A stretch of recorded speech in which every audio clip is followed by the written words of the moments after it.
यांना ताब्यात घेण्यासाठी सीआयडी आणि एसआयटी देशभर जंगजंग पछाडत आहे. 11 डिसेंबर रोजी वाल्मिक कराड यांच्यावर खंडणीचा गुन्हा दाखल झाला आणि त्यानंतर ते सोशल मीडियात ॲक्टिव्ह होते. या काळात त्यांच्यापर्यंत यंत्रणा का पोहोचल्या नाहीत, त्यांचं लोकेशन माहीत असतानाही त्यांना ताब्यात का घेण्यात आलं नाही असा प्रश्न आता विचारला जातोय. नागपूरच्या हिवाळी अधिवेशनात वाल्मिक कराड हे नागपूरमध्ये होते, तरी कुणालाही वाल्मिक कराड दिसले कसे नाहीत असा प्रश्नही काही जण विचारतात.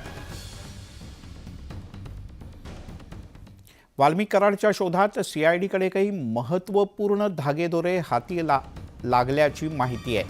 तांत्रिक विश्लेषणात वाल्मिक कराडचा शेवटचा ठावठिकाणा सीआयडीच्या हाती लागलाय. 17 डिसेंबरला वाल्मिक कराडचं शेवटचं ॲक्टिव्ह मोबाईल लोकेशन हे पुण्यात असल्याची माहिती आहे. पुण्यातून फोन बंद करून वाल्मिक कराड फरार झाल्याची माहिती आहे.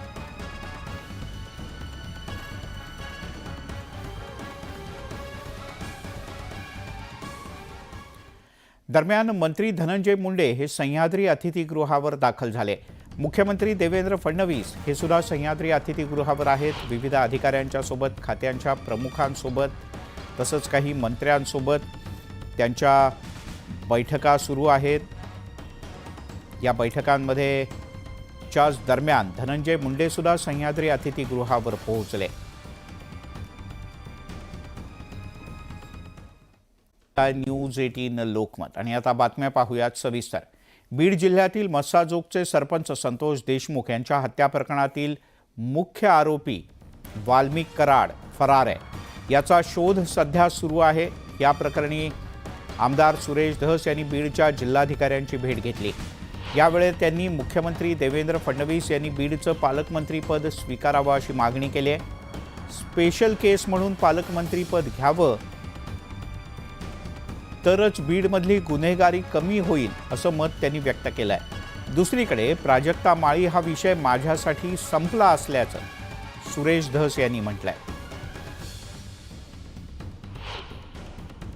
हे उद्याच्याला आम्हाला मारून टाकतात का काय? काही अधिकारी अजूनही, काही पोलीस कर्मचारी मी म्हणतो ना यांना मदत करतायत, अजूनही लोकांना वाटतं हे पालकमंत्री होतात का काय, कशाला दुश्मनक्या घ्यायच्या.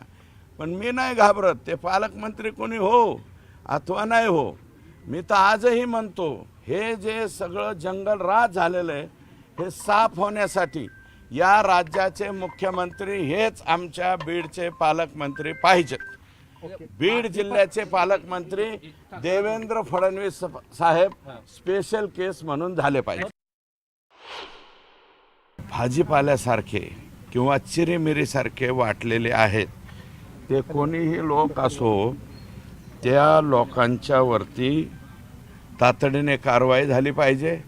त्यांनी मला आत्ता सांगितलं की 105 ऑलरेडी जे परवाने दिलेले ते रद्द झालेले आहेत. आणखी एक 10, 12, 15 परवाने हे बँकांशी संबंधित आहेत. त्याच्यामुळं बँका त्यांचं ते ठेवतील.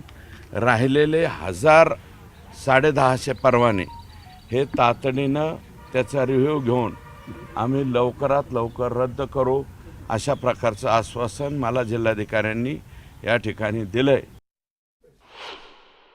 कोणत्याही SP-च्या कालावधीत हायेस्ट हे परवाने दिले गेलेत त्या SP-चं नाव आणि ती यादी या ठिकाणी मी मागितलेली आहे.